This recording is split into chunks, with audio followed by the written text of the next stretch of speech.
Hello and welcome to another update video about Ethereum. So it's pretty much at a very similar spot as in the last video. We identified here this small ascending wedge in the last video and it did break out to the downside, however only really touched the support area here again.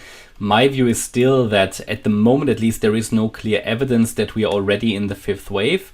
My view is still that this is an unfolding zigzag pattern due to the impulsive drop of the 1344 high. This looks impulsive in 5 waves, indicating this should be a zigzag, an ABC. This should, however, not really break the 1340 level, which is the 70 or let's say 1338, round about 1340, yeah, which is the 78.6 retrace. That would be unusual for a zigzag pattern, even though you know that B waves can do all sorts of funny things. B waves are extremely difficult to forecast and to trade as well, so I would personally stay away from B waves. But this at the moment in all likelihood for me is still a B wave, and even though it spiked briefly above the 78.6 retracement, it did not sustain above that level. Again, I have to say it, we could already have seen the wave 4 low, and we could already be in the wave 5 because we reached the green support area, so the minimum requirements are of course fulfilled.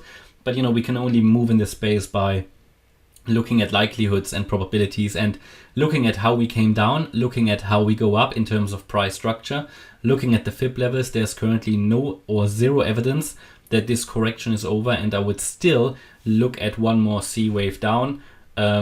Pretty clear about that. I could be wrong here. And I would say if we really break above 1338.50, which is that 78.6 retracement, that would be a strong signal. Wave 5 is underway, but at the moment I would argue there is no way of knowing that. I would like to see a clearer C wave, and it should really turn around now, to be honest, to the downside and get that C wave in. If we push any higher, if we push now, yeah, I would say substantially above that B wave high, it's probably, you know, the fifth wave is probably going to go higher from here, even though I don't believe it. But in the end, it's what the market does and what the market tells us. And if those levels break, then we're probably going to go up. But at the moment, my view is we should see one more wave down in the C wave. Quick reminder, if we go up now, what would be the target for that fifth wave? And for that, I would take the low of the, well, we measure the length of the third wave.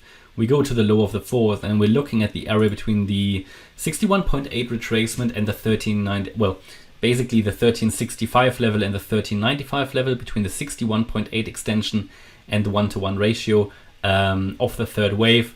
That is sort of what I would look at here to the upside for a fifth wave. That would complete a higher degree wave 3. We would then come down in 4, move up in 5. That's sort of how it looks to me. Should we break down now and lose the $1,300 level, yeah, this is for me the key level. If we break down from here and break out of this channel as well, it would be a strong signal that actually, even though that has become less likely, that the blue count is still active, because the blue count has never been invalidated. It has become unlikely because we pushed too high.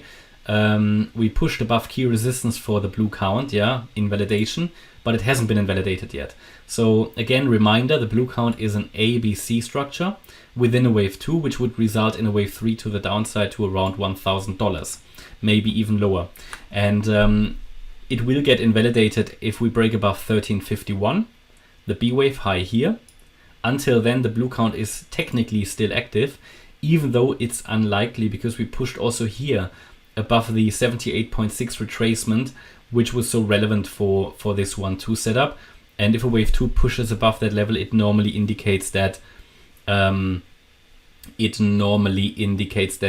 not working out. Okay, so we are here really just before invalidating it, but it could be before we get that, and before we do that, we might come down in this fourth wave, even though targets would suggest we spike above that B wave high into this region between 1364 and 1395. We'll then see a wave 4 down, go up in the fifth, and then come down. Yeah, but possibly have a chance to hold the $1,000 level. That's sort of how I see it at the moment. You know, we talked about the two patterns before. We talked about the blue count, we talked about the green count. I never really tracked the green count because I said until we get above really 1305, they move together. but always explaining if we push above 1305, we are going to morph into the green count. And that's where we are now, or we just sort of in the transition period here. But yeah, primary expectation is still that we are with this uptrend. We're not yet finished. A key reason for that is that I have no evidence it has topped yet, and also we've pushed obviously above that 1305 level. So in all likelihood, I would still expect the wave 5, but probably only after a C wave down before we move up. So we're talking here about a zigzag pattern. We're talking about a C wave that could certainly reach, if we now look at the extensions, certainly reach here the 1310 level. But anywhere in the box is fine. If we make a lower low below wave A, that would be ideal. Okay, and that's my update about Ethereum. I hope you liked the update. If you did, please hit the like button, leave a comment and subscribe. And if you really like the content, then please check out the channel membership. Thanks a lot for watching. Bye bye.